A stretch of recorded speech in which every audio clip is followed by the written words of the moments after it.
Murid-murid sekalian, untuk maklumat, minggu ini adalah minggu panitia mengenai seni dan visual. Berbagai aktiviti telah dirancang khas untuk murid-murid semua. Sebelum itu, ayo sama-sama kita jemput dan persilakan Ketua Panitia Pendidikan Seni Sekolah Kebangsaan Seni Visual Sekolah Kebangsaan Senawang, iaitu Cikgu Hadi, untuk menyampaikan ucapan. Dipersilakan. Warahmatullahi wabarakatuh.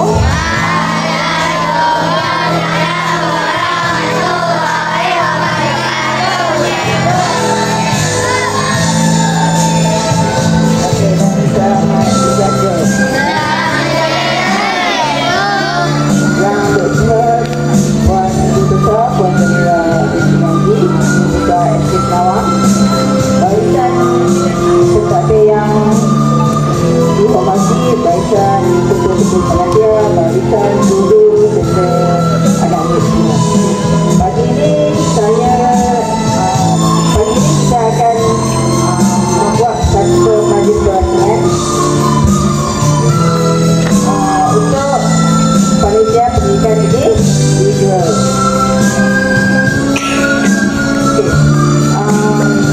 Berbagai aktiviti akan diadakan mengikut kelas masing-masing. Contoh tahun 1 kita ada pertandingan berwarna, tahun 2 kita ada jam lipatan untuk sempena Hari Guru. Setiap tahun ada aktiviti yang berbeza. Diminta semua murid ambil bahagian, tunjukkan aktiviti anda, buat aktiviti dengan bertunggung-tunggung. Boleh tak? Sebab panitia pendidikan visual ada memperuntukkan hadiah sebanyak 5 hadiah untuk setiap kelas. Maksud satu kelas tu ada 5 orang akan dapat hadiah. Betul tak?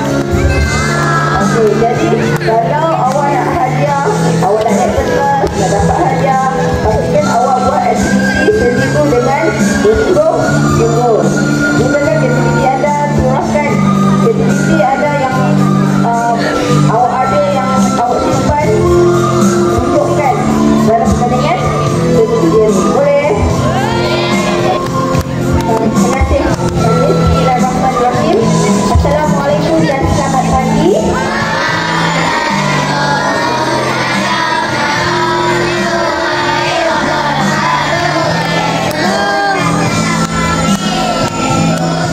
Apa khabar semua?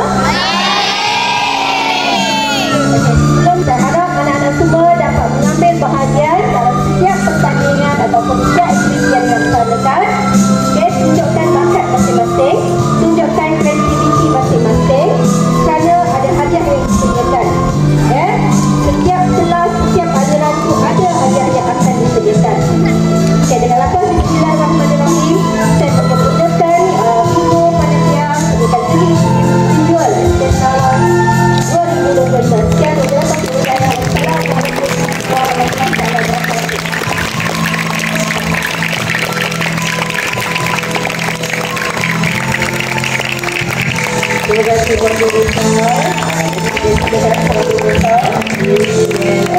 pagiku cerah, matahari bersinar, ku gendong tas merah di pundak.